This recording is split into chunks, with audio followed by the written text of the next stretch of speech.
Welcome.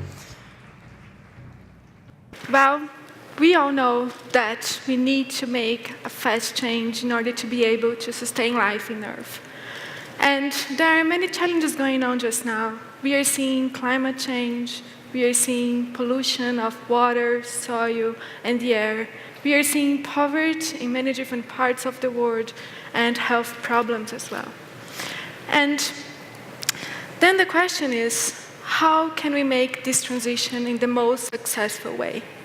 It's not a simple task. There are many different stakeholders to be involved in this change. We can talk about government, for instance, as having a very important role into that, NGOs, non-governmental organizations. And we can also talk about companies and the civil society. Personally, I truly believe on the power that companies have in supporting this transition towards sustainability, taking environmental, social, and economic issues into account. And that's why I've decided to work with companies and with business in order to support them to make this transition towards sustainability. So my talk today is going to be about how and what I have learned over the last 10 years in working with organizations that are very actively making their journey towards sustainability maturity, and what are the key learnings that we can take from that. And every time we talk about sustainability, we know it's the right thing to do. And companies do know that as well. But they also need to see what are the business benefits of integrating sustainability into their operations. And the good thing, and I guess it's a very nice story to tell, is that sustainability does bring lots of business opportunities for companies. And there are many blue ocean opportunities that we can explore by integrating sustainability in our day-to-day activities. I brought here today some of the most key benefits that companies recognize and realize when trying to integrate sustainability into their activities. First of all, legislative compliance. All over the world, there are more and more laws coming up that deals with the product life cycle, and all the way through raw material extraction and manufacturing, through use and end of life. And all of those legislations are usually the entrance point for sustainability in companies. And when they start doing that, they actually understand that there are many other benefits linked to sustainability as well. One of those benefits are linked to our role as the civil society and customer requirements.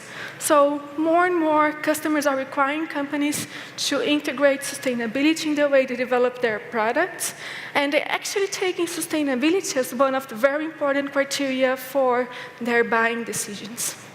Sustainability also enables companies to get into new markets and also to expand their market share, such as the example from Natura that Elena just showed to us earlier today. Minimized costs and risks is also a very common benefit mentioned when we talk about sustainability. It has to do with efficiency and how we can basically minimize material consumption and energy consumption in our organizations. Image and brand improvement. We are at sustainable brands today, and companies do recognize that sustainability can really enhance the value of their brands. And last but not least, innovation potential. At the time we start looking at common problems and common challenges that we face in our day-to-day activities from a different perspective by taking sustainability into account, we realize many other opportunities that were not very clear at the beginning, but that can really boost our innovation in the organizations. And then you might be asking yourself, well, if there are so many different benefits, why we still see so many companies struggling to actually integrate sustainability into their innovation processes? And, well, the answer is very simple. Navigating through those new oceans is actually a very challenging activity. There are many different unforeseen things that will come along the way, and there are many different challenges that we need to overcome in order to be able to reach sustainability and also in order to be able to deliver a sustainable value to society. And I brought here today to you some of the key challenges that I've seen in companies when trying to integrate sustainability. The first one of them is probably showing what is the business case for top managers in the organizations. Often, when we come to a new organization talking about all of those benefits about sustainability and talking actually this is the right thing to do, the first question that comes to us is, yeah, it sounds great, but what's the business case for sustainability? What are the tangible benefits that I can get from it? And it's quite a challenging task for two main reasons, I'd say. The first one is that it's a long-term process, and showing the return on investment for sustainability is not often the most easiest thing to do. On top of that, there are many intangible benefits linked to sustainability, and quantifying them is not really trivial to do. And because we not always have the business case, it becomes very difficult to get management commitment in the organization and also resources.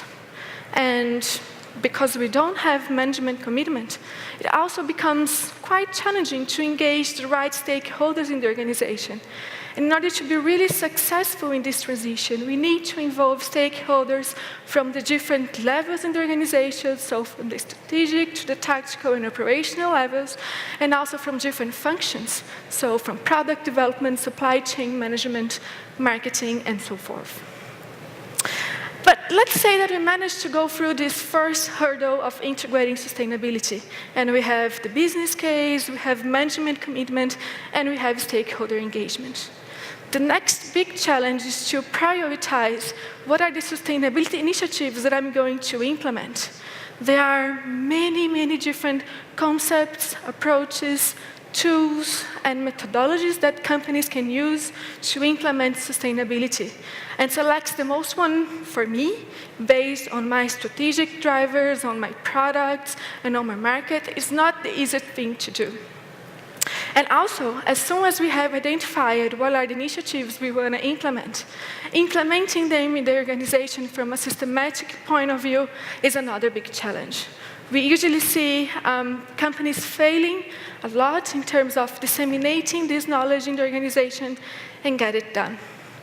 So the question that comes then is, what does a successful journey towards sustainability take? And this question has actually been with me for the last 10 years throughout my academic life, during my PhD in Brazil and in Denmark, and also through my collaborations with a lot of different companies that are really trying to make this transition happen, and they're really trying to mature their abilities to sustain. And here you can see some of the companies that I've been working with over those 10 years. We have many different companies, large organizations from different places in the world, many different products. So Embraer is one of the companies I've been working with. Natura, as everybody is talking about them today, is also a Brazilian company that is really motivated towards sustainability.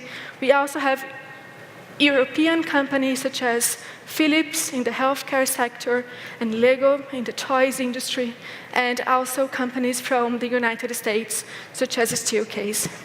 And what I'm going to do today is to share with you the experiences that I've got from working with these companies, from doing research at the university on how to make a successful transition towards sustainability in a business context. And what I have learned is that the first step is to really understand where we are just now, and what are the different initiatives that we are taking in our company, and what are the abilities that we have just now in our organization to make this transition towards sustainability. And throughout this research at the university and also implementation into industry, we developed the Sustainability Maturity Framework. And the basic idea of this framework is to enable companies to measure how mature they are, to integrate sustainability, and also to enhance this maturity over time. So in this radar over here, what you can see is all of the different seven abilities or management practices that companies need to have in order to make this transition successful. So all over the radar in here, what you can see are the seven different abilities or practices. And basically, in order to identify where we are today, what those companies do is to engage different stakeholders from different functions in the organization and also different hierarchical levels to perform the diagnosis of their current maturity profile. And the way we do it is basically to evaluate for each one of those practices what is the capability level they are being implemented. So how well those practices are being implemented by the companies. And we have 5 different capability levels that goes all the way from incomplete application to a formalized and a continuous improved application. And by doing this assessment of our current maturity profile, we can understand what is our maturity level for sustainability, and we can also understand what are the main strengths and the main gaps that we face today in the organization. So the green area in this graphic here shows to you an example of how the current picture of where we are today looks like. But knowing where we are, it's not enough to make the change. The next step and the second step in this journey is to understand where do we want to go and what are the sustainability challenges that we want to overcome. So what we do at that point is to engage top managers in the organization, and we start asking them, what's your strategy? What are you aiming for when it comes to sustainability? And then what we do is to translate this strategy and this vision into the maturity profile as well. And depending on the company, there can be many different strategies. So we could, for instance, talk about compliance and how the future maturity profile would look like if I am to comply with European legislation, so to say. So the gray area in here shows what's the maturity to be achieved in order to comply with this objective. We could also be a little bit more ambitious and talk about ISO 14001, the new version from last year, that basically brings much more requirements in terms of leadership engagement and sustainable innovation as well. We can move one step further and talk about circular economy and what it requires from my company and what abilities do I need to have in order to be able to reach this new business model and these new take-back systems and so forth. We can also take the sustainability strategy of the company. That can be a combination of all of those other different ambitions and levels. Or we can even take some examples like Jeff presented earlier this morning about the future fit or the sustainability development goals and so forth. So the basic idea here is to map out what are the abilities that you need to have to reach your vision. And I really believe that one of the main beauties of that is that the abilities are the same independently on your vision, and what changes is how well we are implementing each one of them and where you are focusing on to make progress. But that's great. Now I know where we are. I know where I want to go. But then the question is how to actually get there. And what kinds of boats or tools and approaches and methods can I use to support my journey in this transition? And the basic idea here is to, first of all, understand the gap between the green and the gray areas and what are the abilities that I need to develop at what level. And then what we also do is to look at the body of knowledge that we are developing since 2006 and up until now. And today, it contains about 800 different concepts, tools, and approaches. So if we know exactly what's the gap in your organization, we look at the correlations between those different concepts, tools, and approaches, and we basically support the organizations to develop this roadmap for the journey and for the transition. And in the roadmap, we have the different projects.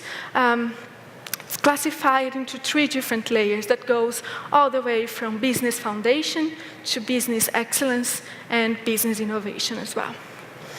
And after we know what's the action plan and what's the roadmap, it's time to start navigating.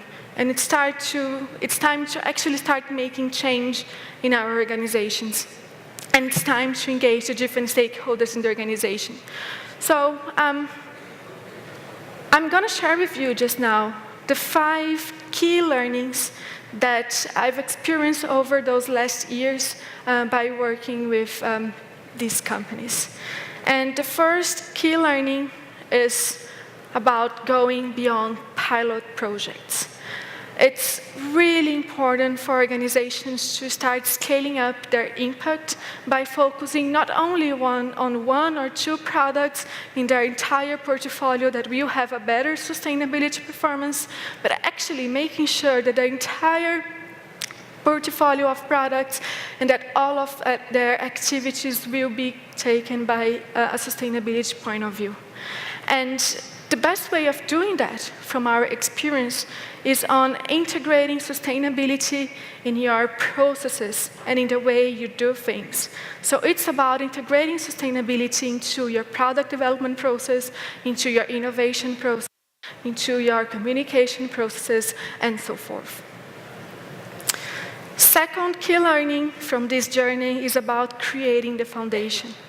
It's very, very important that we respect our current maturity profile and develop activities and initiatives that will help us, first of all, to create the foundation that will be extremely important to our advancement in sustainability. So it's about learning how to walk first before we're actually able to run and win a marathon. The third key learning that I want to share with you is about having a step-by-step approach for sustainability implementation. Our goals can be very ambitious, and they actually need to be very ambitious. But we need to respect our maturity, and we really need to have this step-by-step approach, engaging the different people in the organization and make this transition happen now and sustain over time as well. The fourth key learning is about managing change and internalizing the implementation. The companies will only mature their ability to sustain if they actually do change management and the implementation by themselves. It's extremely important to internalize those learnings, to bring these initiatives across different hierarchical levels and different functions in the organization. And it's actually linked as well with the last key learning that I want to share with you. It is about engaging different stakeholders from our organization. And engaging stakeholders is that important. And it's the only way forward when it comes to having a successful journey towards sustainability. And eventually, after you take those steps and after you implement your roadmap, you will get on the blue ocean that you have planned to earlier in the implementation process. And after you get there, you're actually going to be able to realize that there are many other places to explore and many other sustainability things that you could do to increase value not only for your organization, but also to society. And the good news is that at that time, you will be mature enough to take your next journey and to continue maturing your abilities to sustain. So I'd like to invite you all to join this journey and to really engage into organizations to maturing their ability to sustain so we can actually keep life on Earth, and let's keep going. Thank you very much for your attention and for your time.